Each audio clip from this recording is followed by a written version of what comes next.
We're back with Earle. Cutting, this time we're talking about grafting mangoes. So first things first, you got to have Scions. So Earle has chosen his Scion wood and marked them with blue tape, and he's cutting them. Okay, I'll cut this one.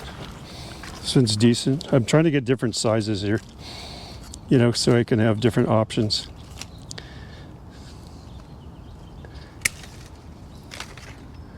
Okay, and then I've got a couple more over here. Let's see, does that have buds? Yeah, that has a nice little bud. So I'll cut that one. And then I'm going to cut this larger diameter one. That might be beneficial to me.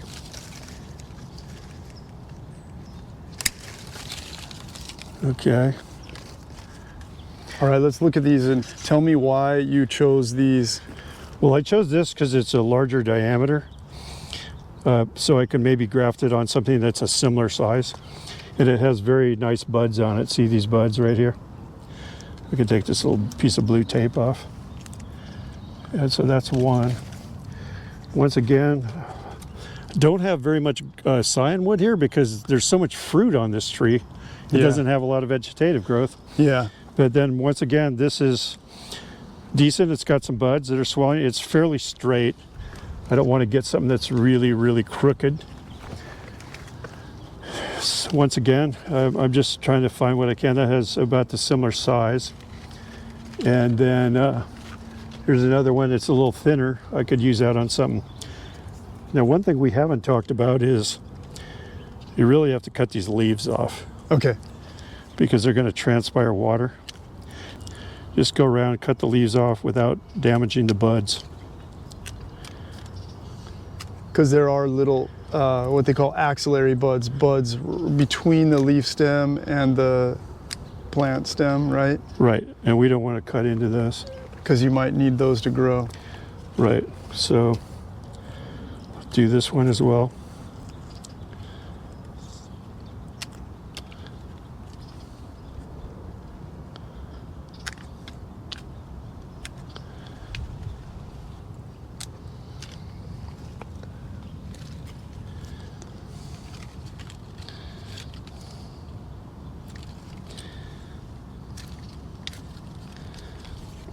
And tell me about what you want the buds to look like and not look like when you're harvesting the Scion wood. So we want the buds to be swelling but not grown out. This thing is way grown out. This is not usable. Correct. This thing, right? And let me see if I can find anything else. How about this thing? Like, this thing is grown out. This doesn't have anything usable. No, it's got new leaves, so it's not useful. Anything with new leaves is not useful. The only way you could get that is if you look down here and there were some buds down below this growth. Okay, and then you could cut a piece, but you'd lose this. Yeah.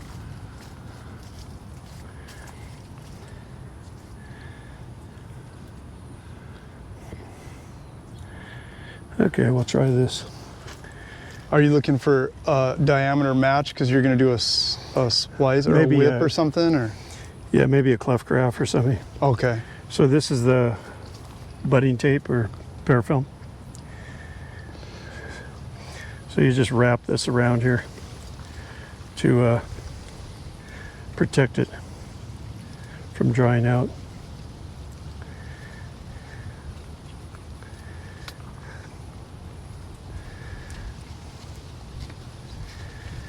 And the buds can grow right through it. And that's the beauty of this stuff is you don't have to watch it and take it off at a special time or anything. It just, the buds will just grow through when they're ready to grow. I just cut it first. Okay, let's see. It's pretty good. So people do this different ways. I always cut toward myself. I actually cut through my shirt the other day into my belly. No way. Not very deep, fortunately. So you're just trying to get a nice, long, even cut. You don't want it to be wavy.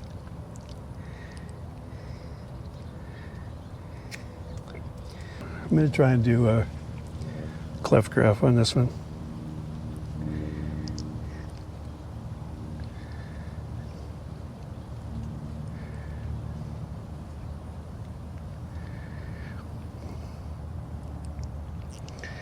Well, that wood's kind of tough. You want this end to be really pretty thin right here. You don't want it to be real big and bulky. Mm-hmm. You want it to be a nice thin wedge. Yeah, that's a thin wedge. Like that. Okay. Now what I'm going to do is I'm going to just cut right down the middle of this thing.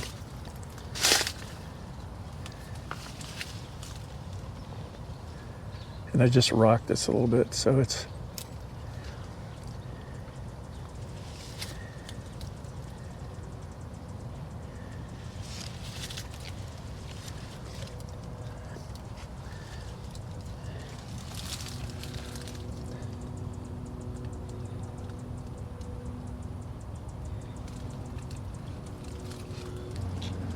Yeah, looks pretty good. Maybe I go a hair deeper. No, that's actually pretty good. So now I'm going to tape this up and just tighten it up.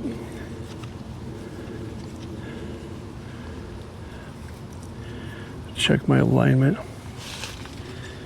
And then I'm tightening it each turn.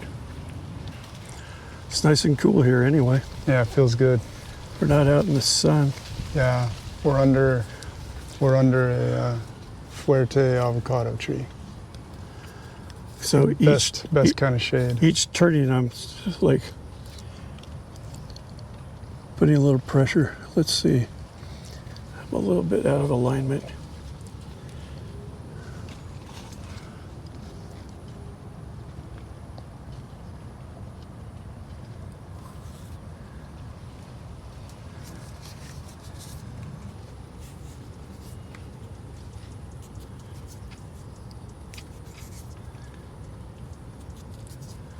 You can always use more tape, you know, just if you run out, just, I usually try and go back down if the tape's long enough and just put a little more pressure on it.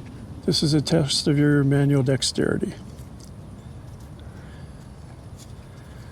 Okay, there it is. Okay, so I noticed there's all these little buds here that are below the graft. Oh yeah, like here. Yeah, so I want to get rid of those because if these things grow, the energy's not going into the graft. So I'm going to just scrape these out with my knife. And there's a whole bunch of them on the trunk here, but I'm going to just keep watching this as time goes on.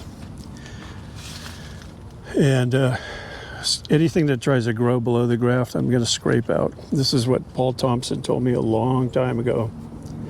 And it's a very important lesson. So we've got this guy in a pot, grafted. Are you gonna keep it in the shade, keep it in the sun? This is gonna go back in the greenhouse. It came from the greenhouse. Okay. So it's gonna go in the greenhouse because it's hotter in there. And so that will be beneficial for the graft. And my only two main concerns are that I water it on a regular basis so it doesn't get dried out, and also scrape buds out. Well, let's look at these grafts that are done on a tree outside. Okay. To talk about those too. Okay.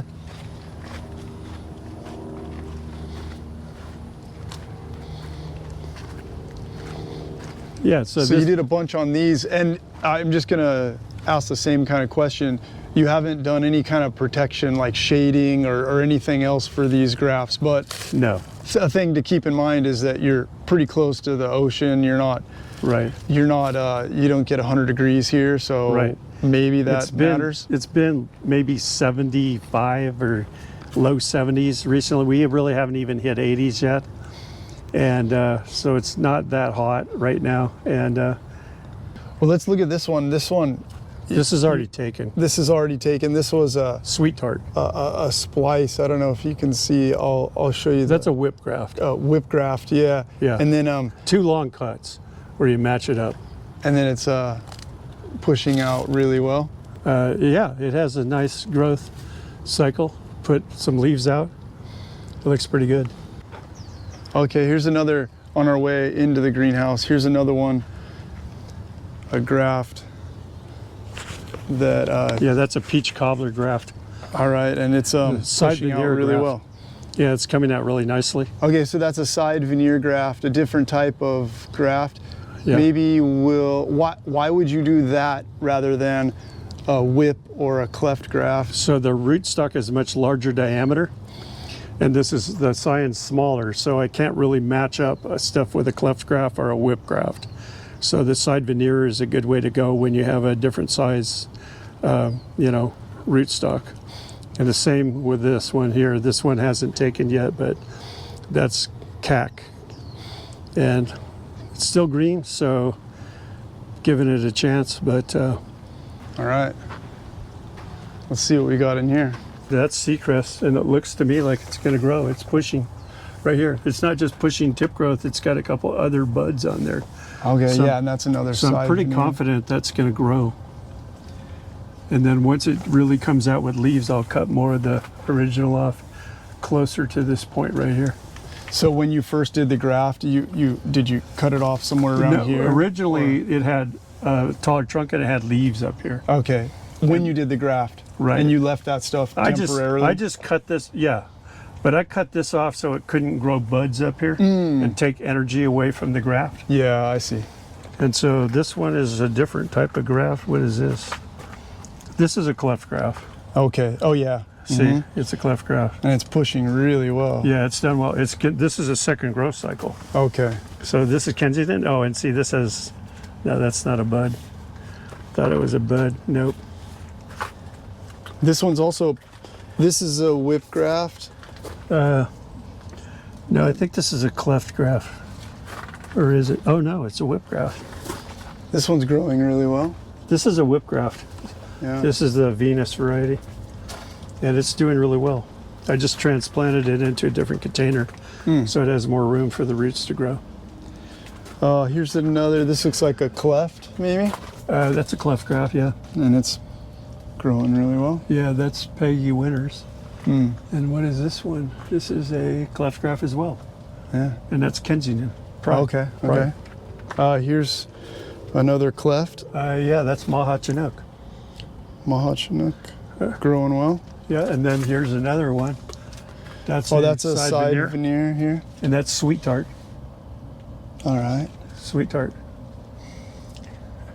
And so a lot of these are side veneers because, the rootstock is much larger in diameter than the Scion. Yeah, here's a good comparison, yeah. So it looks like, I noticed the date on this Sweet Tart graft, May 16th. Yeah, So, that's the first grafts I did this year. okay, so you started grafting in mid-May. Correct. And you find it good mango grafting weather all the way through the summer. Yes, all the way through Even- until maybe early October. Typically, for me anyway, that's been my experience. It's really a matter of the two being synced up. The Scions being ready to push buds up and the rootstock pushing energy up. That's the most important. Yeah, it's nice and warm in here. Yeah, I was just gonna say, here, And let's it's look humid at the too. temperature. It's Humid too. Oh, I have another graft growing right here. 94 in here with 50% humidity. Yeah, see, there's a little graft that's growing. Oh yeah, That's Peg Winters. that's cool. Look at that. And that's a little cleft graft green as well. bud pushing up. Yeah. Yeah. Yeah, really high success rate on using my own Scions. Yeah. But I've done pretty well with the Florida Scions as well.